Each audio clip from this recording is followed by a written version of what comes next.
ही बस प्यार ही बरसता है। और साथ संगत जब दासी ने पहली बार देखा तो बस प्यार ही महसूस किया। और साथ संगत अभी के ही बस प्यार ही बरसता है। और साथ संगत जब दासी ने पहली बार देखा तो बस प्यार ही महसूस किया। और साथ संगत अभी रिसेंटली एक एडवर्टीजमेंट हुआ book bond red label T का, तो वो ऐसा कुछ एडवर्टीजमेंट में चल रहा है कि एक व्यक्ति हैं जो रेलवे से सफ़र कर रहे हैं और वो एक टी वाला आया जो कि ब्रुक बॉन्ड रेड लेबल की टी डिस्ट्रीब्यूट कर रहा है, तो वो सबको दे रहे हैं और पूछ रहे हैं कि पता नहीं कैसी चाय होगी। लेकिन वहाँ पर जो एक व्यक्ति हैं उनकी आंखें नहीं है उस रूप में, वो नहीं संसारिक रूप में देख पाते हैं। वो कहते हैं कि मैंने तो इसके स्वाद से ही, इसकी खुशबू से ही पहचान लिया कि ये book bond red label T है। साथ संगत एज इट इज़ सदगुरु की कृपा से यही प्रेम सदगुरु बरसाते हैं, यही प्रेम बाबा हरदेव सिंह जी महाराज बरसाते रहे हैं।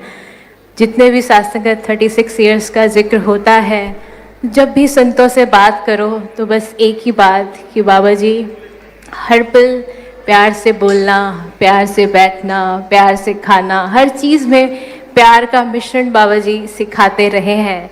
और साथ संगत एक दासी को स्टोरी भी याद आ रही है कि एक स्टूडेंट होता है जो बहुत अच्छा मैथमेटिशियन है, मैथ्स की तरह ही लाइफ को भी वो कैलकुलेट करता रहता है, बहुत परफेक्ट है, बहुत परफेक्शनिस्ट है, मैथ्स की कोई भी कॉम्प्लेक्स से कॉम्प्लेक्स प्रॉब्लम हो वो बड़े आराम से सॉल्व करता है।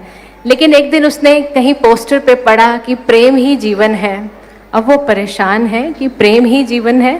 फिर उसका वहाँ पर संस्कृत में भी कुछ इस तरह से लिखा हुआ था कि जीवनस्य केवलः आधारः प्रेमः अस्ति। अब वो परेशान कि जीवन का आधार प्रेम है, प्रेम ही जीवन है, ये कैसे संभव है। उसने बहुत सारे मैथ्स के फॉर्मूले लगाए बट वो सॉल्व नहीं कर पाया।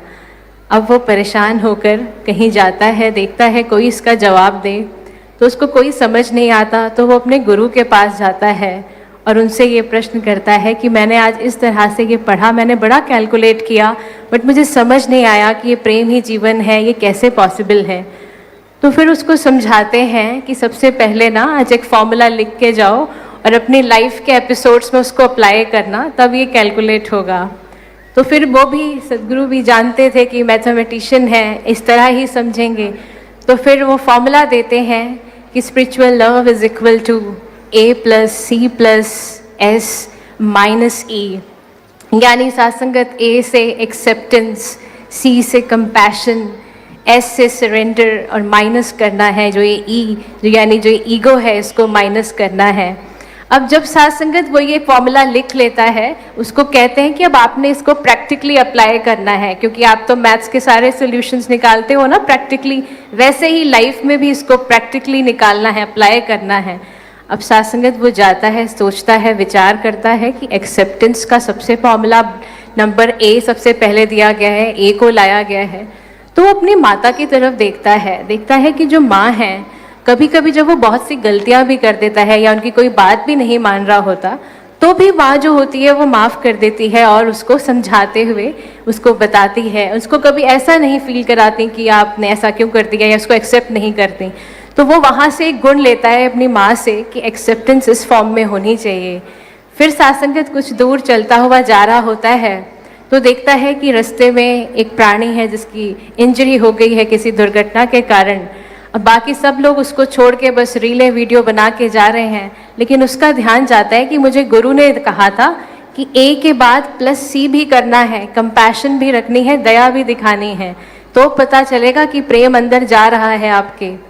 अब सात्संगत वो उसके अंदर जब जैसे ही ये बात आती है वो फटाफट से उनका उपचार करता है, उनको ठीक करता है। और सात्संगत उस दिन उसको लगता है कि मैं एक नए ही इंसान से मिल रहा हूँ। फिर सात्संगत उसके बाद C के पास फिर आगे बढ़ता है प्लस S सरेंडर की बात। अब सात्संगत वो सारे बड़े से बड़े एग्ज़ाम्स को क्वालिफाई करा हुआ है, अब उसको लगता है कि मैं तो कुछ भी कर सकता हूँ। तो सात्संगत फिर वो एक दिन क्या करता है कि वो ना कहता है मैं ज़्यादा पढ़ के नहीं जाऊँगा, जो मेरे को पहले से आता है उस बेसिस पे मैं सरेंडर करता हूँ परमात्मा को कि वही अगर मेरे लिए अच्छा होगा तो ये करवा देंगे। अब सात्संगत क्या होता है, वो उस दिन एग्ज़ाम में वो वाले फेल हो जाता है। अब उसको बड़ा धक्का लगता है कि सरेंडर किया और फेल हो गए। लेकिन साथ संगत फिर उसके मन में एक बात भी आती है कि अभी बहुत टाइम से ईगो आ गया था कि मैथमेटिशियन हूँ, परफेक्ट हूँ, कुछ भी कर सकता हूँ, कोई कॉम्प्लेक्स से कॉम्प्लेक्स प्रॉब्लम हो। तो सात्संगत वो उस दिन भले ही एग्जाम में पास नहीं हुआ, लेकिन अपने मन वाले एग्जाम में जहाँ ईगो बैठा हुआ था, प्रेम नहीं जा रहा था, वो टूटा। तो उस दिन उसको बड़ा आनंद आ रहा था, बड़ा सुकून फील हो रहा था। यानी सात्संगत सदगुरु माता जी ने जो ये आत्ममंथन की थीम दी है वो इसीलिए दी है। और उस बच्चे ने जो वो फॉर्मूले सारे अप्लाई करे तो किस तरह उसके जीवन में सात्संगत ये परिवर्तन आया। और फिर वो गुरु के पास गया, फिर गुरु ने कहा कि 1+1 मैथ्स में 2 हो सकता है, लेकिन जो ये स्पिरिचुअल जिंदगी है जहाँ सदगुरु ब्रह्म ज्ञान देते हैं, वहाँ ये कहते हैं 1+1 होके दिखाना है।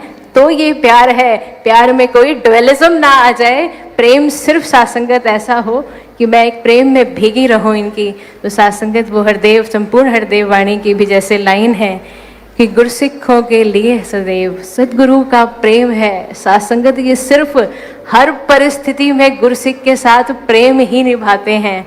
और सात्संगत फिर अगली लाइन क्या कहती है कि गुरसिख के हरदेव हमेशा, सदगुरु हमेशा साथ रहे, कि हर एक कारज के लिए ये हमेशा साथ रहते हैं, हर एक परिस्थिति में गुरसिख को बचाते हैं।